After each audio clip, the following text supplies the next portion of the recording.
Greg and Ezekiel Wooley. with G&E Life and Legacy again. We're here to talk to you a little bit about life, legacy, have some laughs, share some fun, and fill in that generation gap. What are we going to talk about today, Ezekiel? We are talking about proactiveness, the first habit in the 7 habits of highly effectiveness. So I've got the book, 7 Habits of Highly Effective, let's try it again. 7 Habits of Highly Effective People, and Ezekiel has the teen version, and we wanted to just go into proactive a little bit and talk about proactive and what that means.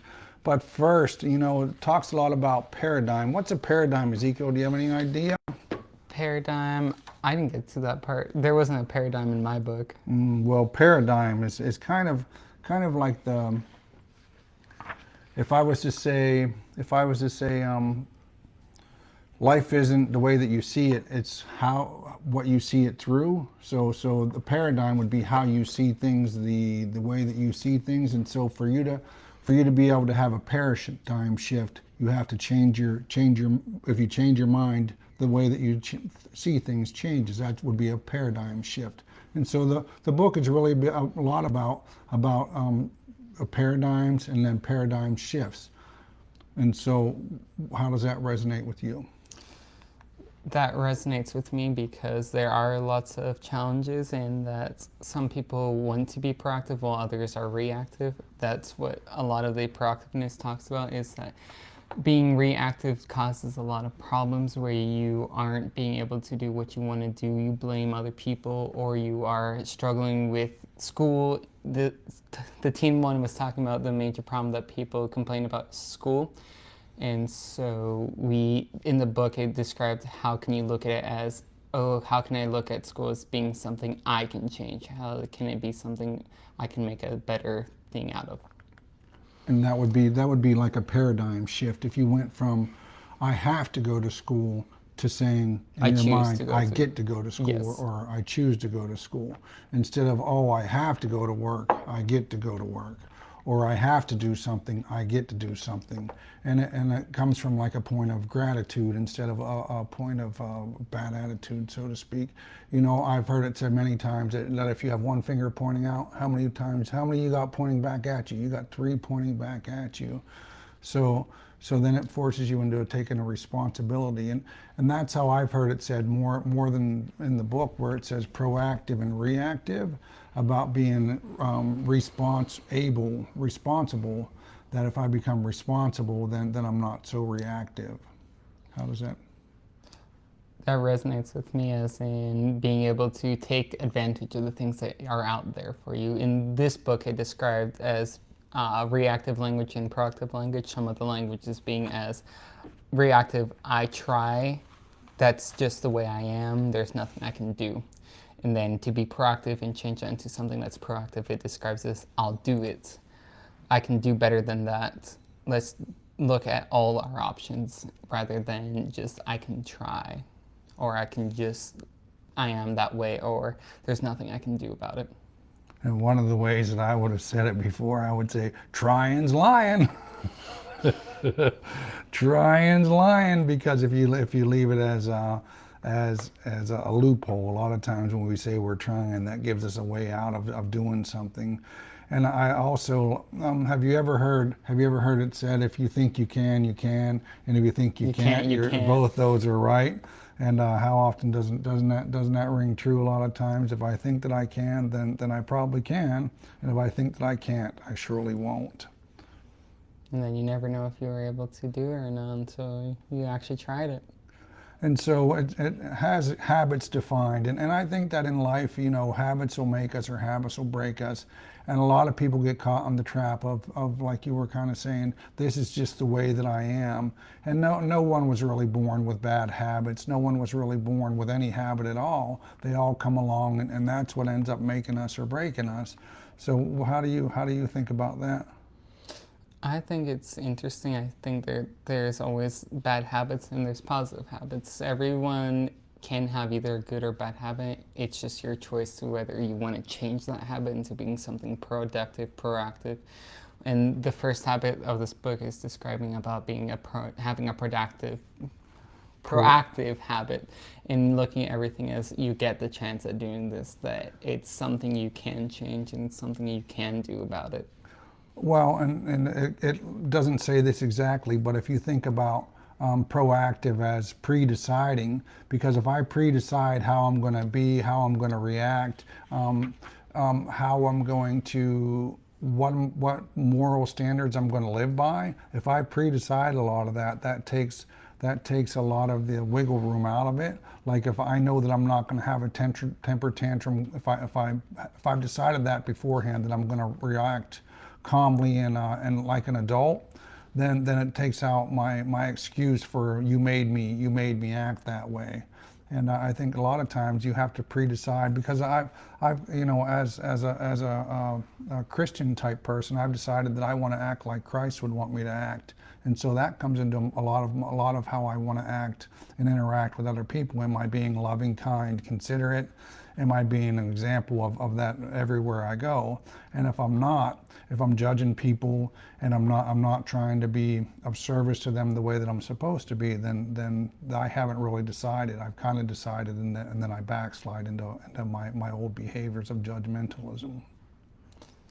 The book mentions this part of Abraham Lincoln saying people are just as happy as they make up their mind to be.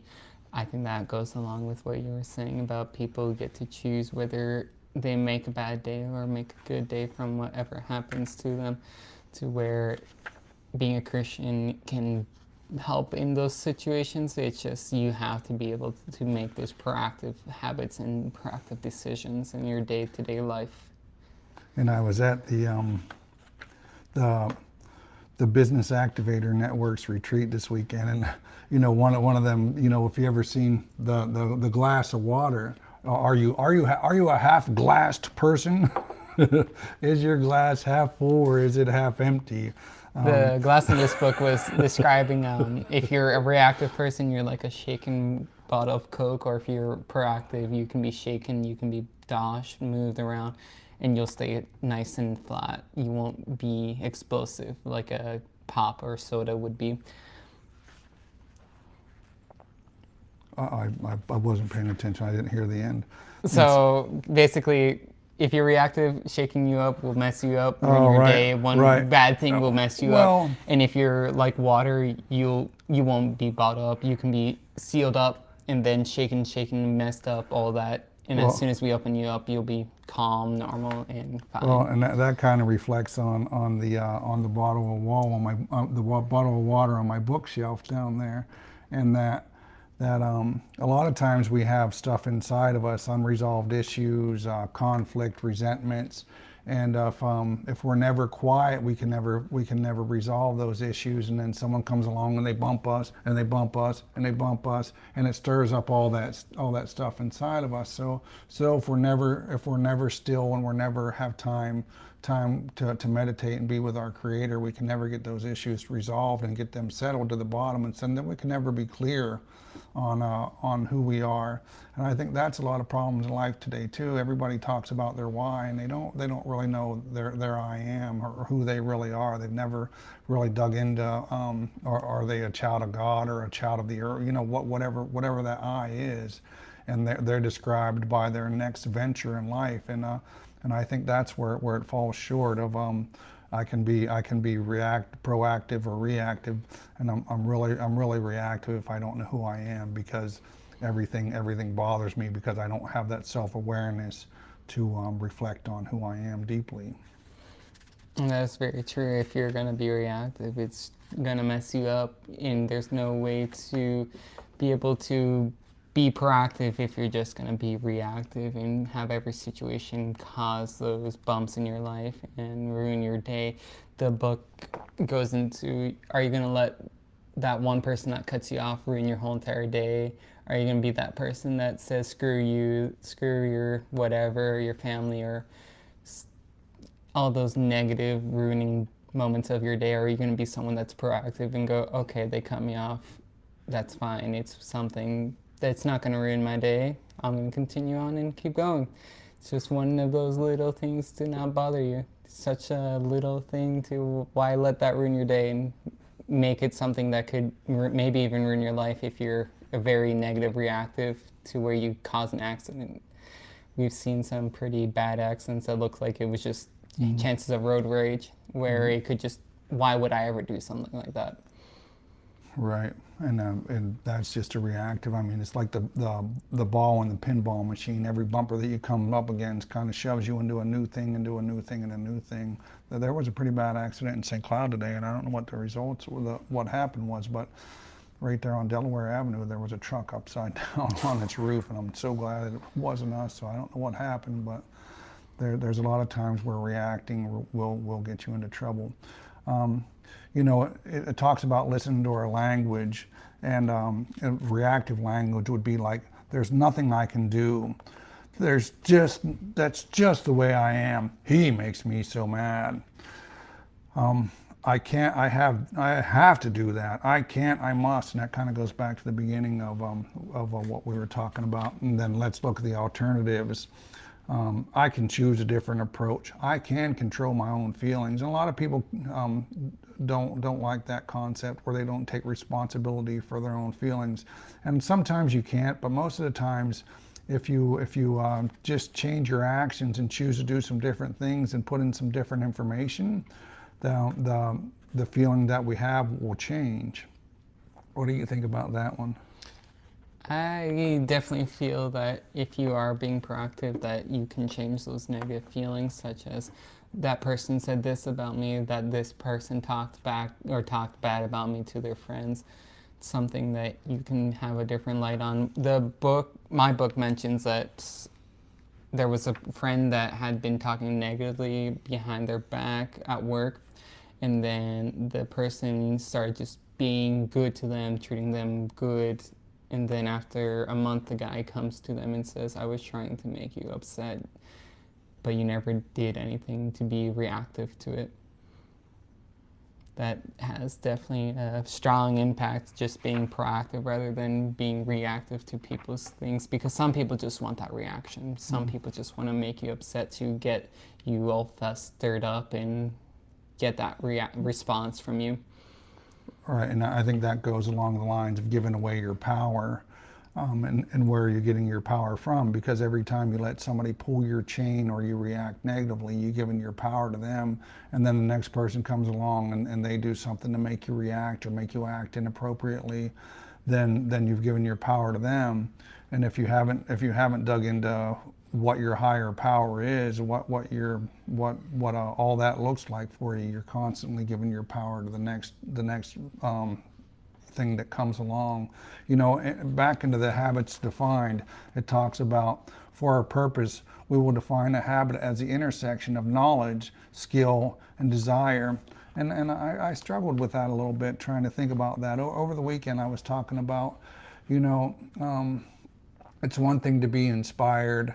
You know, a lot of times we don't need more inspiration. There's a lot of inspiration in the world today. There's a lot of information in the world today, but the implementation is what a lot of times we struggle with. We know what to do, but getting that habit and to doing it on a regular basis is what really gets in our own way, because most of us know what we should be doing, and I don't really like that "should" word either. Most of us know the things that would make us better people to do, but we don't do it, whether that be drinking, drugging, overeating. Most of us know what to do, but the habits of yesterday pull us back down and ruin our day to day. What do you say, Zeke? I say that comes to a funny thing where people do their New Year's resolutions, but I think it was 60% within the first week don't, and end up giving up their New Year's resolutions, and by the end of the month it's 90% or so that people will stop doing their resolutions. Even though that goes back to, people know what they should be doing, but people just have a hard time committing to what they know they should be doing, which it can be really hard to do what you know is right and do something rather than doing something that's fun or stupid or anything other, because it becomes very difficult to being where you want to do something that takes up time and a lot of energy to do rather than just having fun. And so how would you say to combat that? Because a lot of people, the New Year's does become their reset time. How do you How do you combat that to make yourself a winner? What would you think to make yourself a winner of the habit, the new habit game? What would you do to make I that feel happen? like you should just do it now. The famous Nike phrase, just do it. Because there's just so many things you could be doing right now. This book describes that you have 100 chances to look at something proactive or reactive, make those things something proactive. And like today, you could pick up a book like I did. I hardly ever pick up books. This is a trick. It's all a trick. Yeah, I'm not the fanest of reading books, but this does have really good information.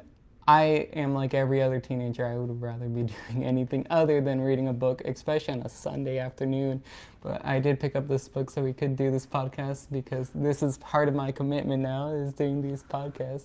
I was the one that said, oh, we should do this. And what led to is I have to read books now.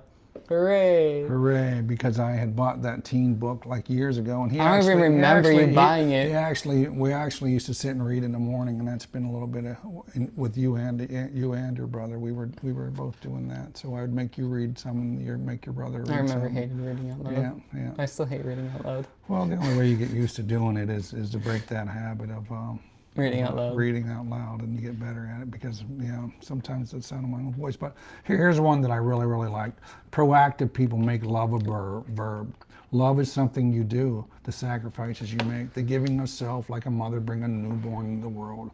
If you want to study love, study those who sacrifice for others, even for people who offend or do not love in return. If you're a parent, look at love you have for the children you sacrifice for. Love is a value that is actualized through loving actions. Proactive people subordinate feelings to values. Love, the feeling, can be recaptured. So if you make love a verb, bring those loving actions into your life. That's a very proactive way to live. And that's kind of where I started out with trying to be Christ-like. And I mean, it doesn't even have much to do with being a Christian, because a lot of Christians don't necessarily live out that example to be loving in all their affairs. So what about these circles of concern? Do you remember? Do you have those in your book? I have just one.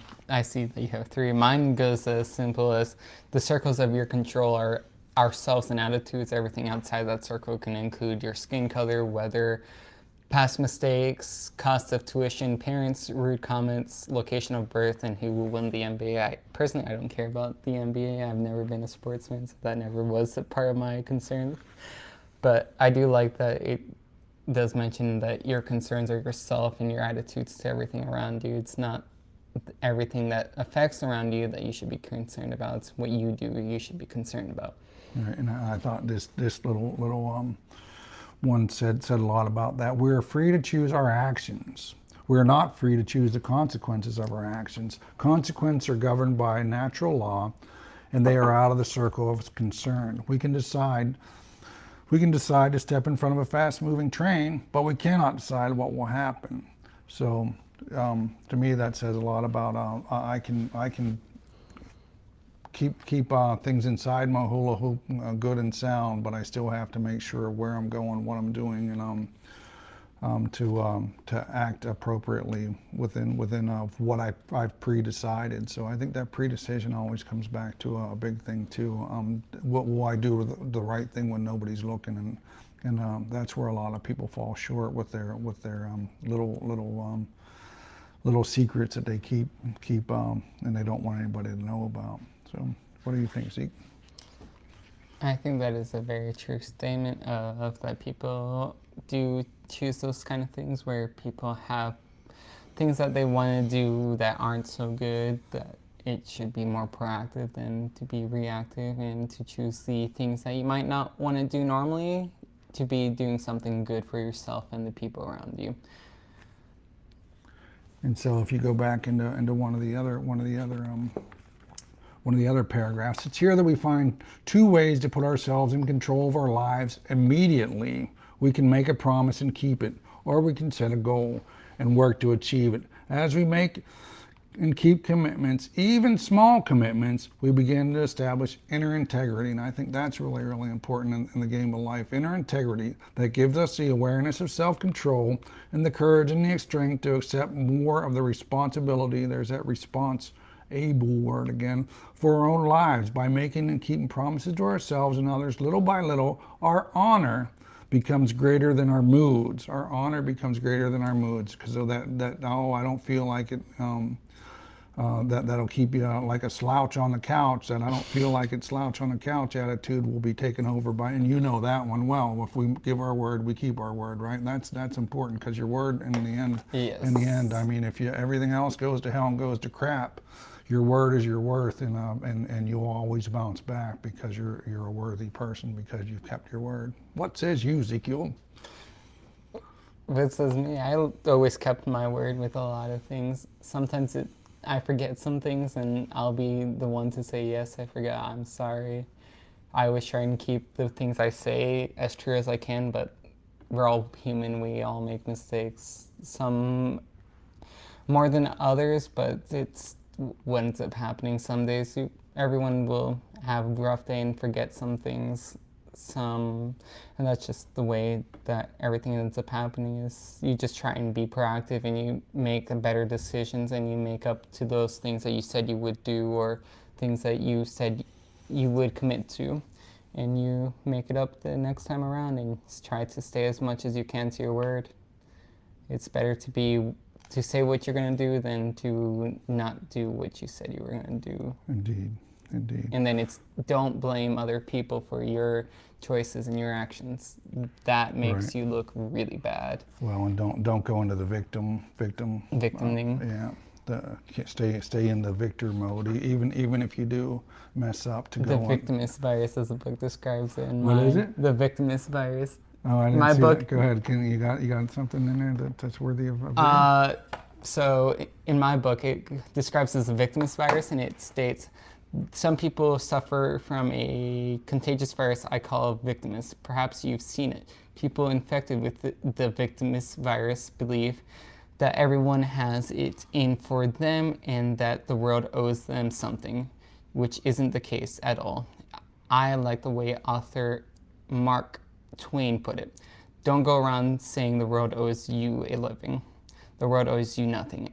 It was here first. It owes you nothing. I've heard it said that, our gift from God is our life, and our gift back to God is what we do with our life. And I think that's one that I really like to lean into. And then as we're wrapping up, this one says, knowing that we are responsible is a fundamental to effectiveness and to every other habit of effectiveness that we'll discuss. And then in the application suggestions, and we'll put a link for the book in the descriptions too. For a full day, listen to your language. And that one's been big for me too, because I'm wearing this waythrough.org. And if you haven't done the way through experience, that Scott Donut really has a dragon slayer, habit breaker, step into your fullness. But I wear this on my wrist now to give me a snap whenever my language goes bad. So that's a good reminder for me. And then it's back into that, if your language goes bad, to just listen to yourself. Because a lot of times the habit of negative talk in ourselves will keep us down. So, and then, that's pretty much all we got is take those shoulds out of your life. Be more proactive. Be more proactive. This is the first step in the book, is being proactive. And That's the first habit of the 7. First 7 habits, being proactive and making those problem things that, hey, there's something I can do, something I can control. Make those better decisions, and don't make your day something bad because someone let that day make it bad. Or better phrase it, don't let the people around you make it your bad day. Take control of your day. It belongs to you. Your time is your time. Don't let someone else ruin your day because of some silly thing that people get upset about. It's hard. Don't get me wrong. It's really hard to stay proactive and have a positive mindset. But once you do, it can change a lot of things. And you won't be so upset with wasting time, because we all only have one life. One life, and we will all eventually, unfortunately, hit the 6 feet under. That was a big one for the weekend. What would you want to have somebody say at your funeral, Ezekiel? Have you ever thought about that one? Your dash. Yeah. So maybe we can talk about that one time.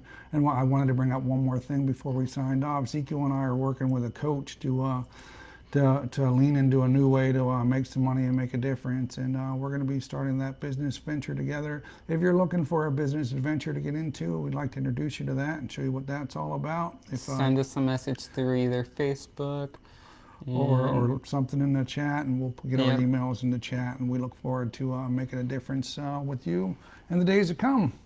I pray you blessed and a blessing. Have a great day. Thank you guys. Hope you guys have a wonderful day. This will be on YouTube as well. If you guys could look on YouTube and all the other podcast channels here shortly. Yeah. We're figuring it out. Like Chris says, Start Ugly. That's a book too. Maybe we'll look at that sometimes. If you guys could like and subscribe on Facebook. I know you guys hear that all the time. Or I mean on YouTube, like and subscribe. Like and subscribe. It's so that we could make at least something off of this too, because I have all this wonderful equipment that came out of my funding to do this, because I wanted to start this.